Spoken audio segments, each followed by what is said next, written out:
સુરત મહાનગરપાલિકામાં પડતર મુદ્દાને લઈને ધમાસણ સર્જાયું હતું અને સુરત સુધરાઈ સ્ટાફ મંડળે પડતર પ્રશ્નો અંગે ઉગ્ર રજૂઆત કરી અધિકારીઓની કેબિનની બહાર થાળી વેલણ વગાડ્યા હતા.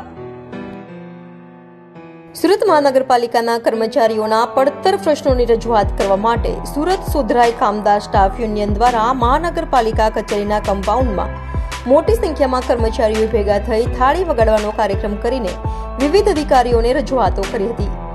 સુરત મહાનગરપાલિકાના કમિશનર શાલિની અગ્રવાલને રૂબરૂ રજૂઆત કરી જે પ્રશ્નો અને માંગણીઓ છે તે તમામનું તાકીદે નિવારણ થાય તે માટે મુદ્દાસર રજૂઆતો કરી હતી.